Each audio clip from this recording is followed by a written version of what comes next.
Hello again, everyone. Welcome to Tales of Dread. This video is about the story of a guy who went on a trek. Someone who is not an experienced hiker, let's just say he probably walks more in video games than he does in real life, and who comes upon anything when they are out on the trail. Keep an eye out. You are going to not want to pass up this opportunity.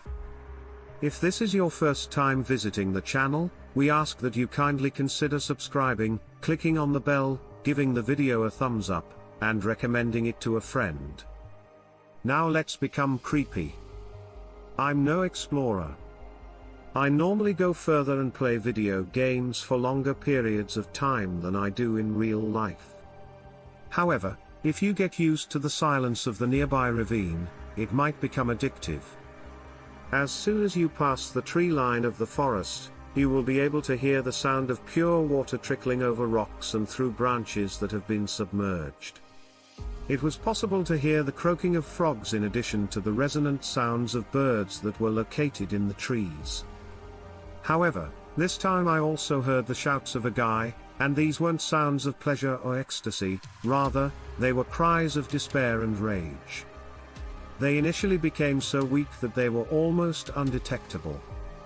It was around 8 o'clock in the evening.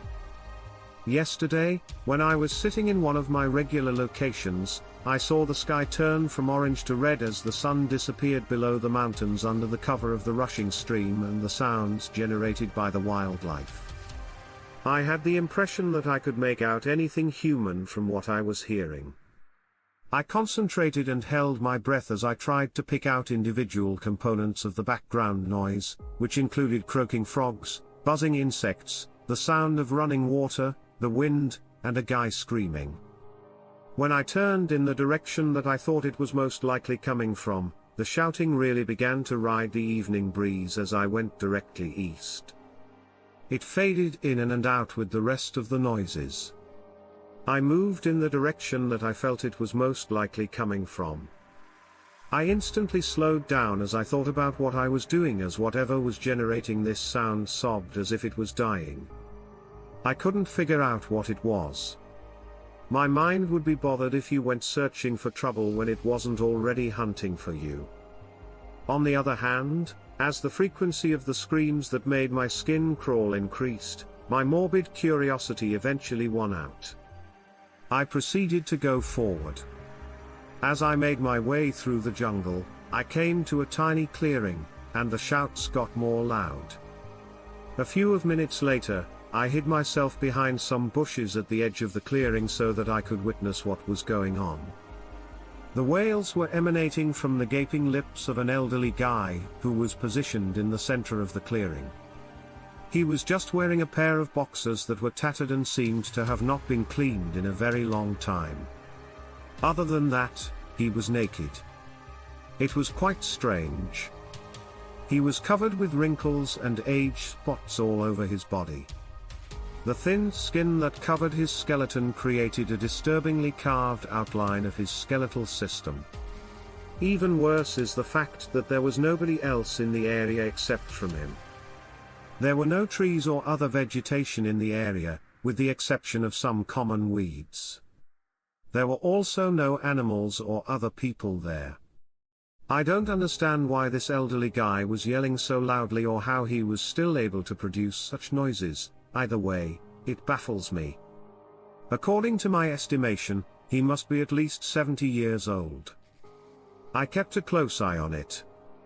My adrenaline, which kept my muscles fueled and ready to go if I needed to, and the more I watched him scream, the more I caught up on the pattern he was following. The elderly guy would scream many times in the same location, and then move a few meters around and continue screaming after that. Each time, he passed through a different number of positions, and by the time he reached me, he had completed one entire revolution.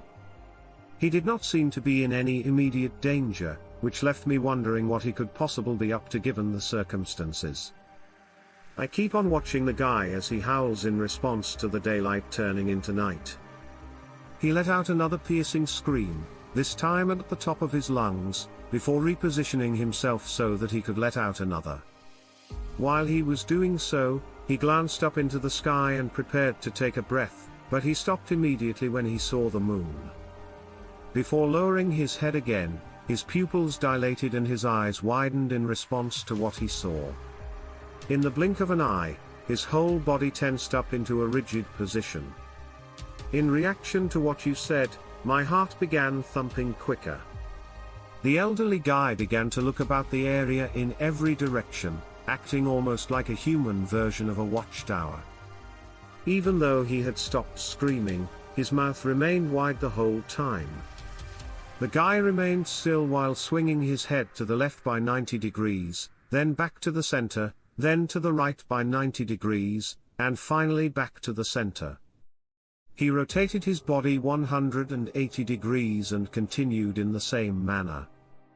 I stayed there and observed for a few more minutes. It was now very evident to me that the actions that this guy was doing did not constitute a plea for assistance. What he was doing might have been any one of a number of strange things, which is what I originally assumed it was. I have no idea why they were screaming, but if they were guarding their territory, then there was no need for them to be out there in the middle of the night doing it. In that situation, he is obviously an easy target. My train of thinking was broken up when I heard a rustle coming from the direction of my left. The elderly guy seems to have heard it as well, since he immediately turned his head in that way and stopped blinking his eyes. Laughter could be heard echoing through the trees and leaves. I could make out a pair, both of them dressed in formal garb, kissing each other awkwardly, as they made their way towards the clearing. Both of them were wearing heels. The elderly guy remained completely still.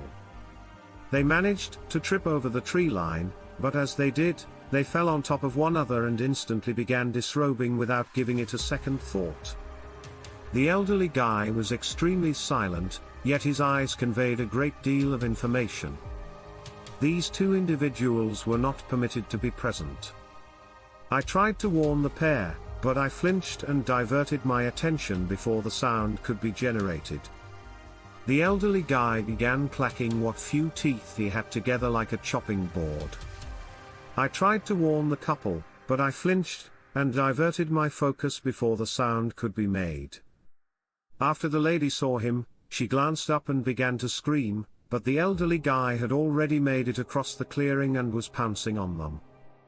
I stood there, motionless out of horror, and watched as he chewed, ripped, and flayed himself with his frail body. As he continued to act, he didn't utter a single word, so I decided to get up and go as soon as possible, since I didn't want to wait around to see what he would do next. I started running without giving it a second thought, with the adrenaline propelling my legs into high gear, yet, I could hear that clacking noise behind me increasing in speed and volume from what it had been. The movement of my feet was perfectly matched by his teeth. I forced myself not to turn around and see. I continued to run, but no matter how hard I tried, my legs were just unable to move any quicker. The clicking sounds became more audible. As I got closer to the edge of the forest, I could see city lights gleaming through the gaps between the leaves and branches that were up ahead. At the same time, the clicking sound didn't stop. It was so close that I could virtually touch it. I had just broken through the barrier of trees when I suddenly lost my footing and fell down on my face. When I glanced behind me after experiencing a severe case of heart palpitations, I discovered that there was nothing there. In addition to this, the brush seemed to have been left in its previous state. I didn't hang around to count my hens just yet, since I didn't want to. I made a mad dash back to my house and used the GPS on my phone to eventually get myself back to a secure location. I ran inside the home in a rage, closed and locked every door that might possibly lead outside, and then I slumped into the sofa. While I was attempting to get some shut-eye, I kept having nightmares about a dreadful clacking sound. When I was startled awake, my dreams came to an abrupt stop. I glanced about, still on edge, but I had the impression that I was secure now that it was dawn. I breathed a sigh of relief as I lowered myself back onto the sofa and glanced out the window at the robins singing in the backyard. At that point, I became aware of the muddy handprint that had been left at the base of the window. The imprint was covered in filth and dried blood, and it had been made with such power that it had chipped away at the wood at the palm's heel. The police are on their way to the scene. As I write this, I'm promising myself that I won't wind up like that unfortunate pair, and that I won't let myself be taken advantage of by that thing. You know, it's always safe to say don't ever go hiking by yourself, especially in Arkansas or somewhere in the deep, deep south where you just don't know who or what is living among those woods. Have a good night, and stay spooky. Well, I hope that you guys enjoyed the story tonight, and you know, it's always safe to say don't ever go hiking by yourself, especially in Arkansas or somewhere in the deep, deep south where you just don't know who or what.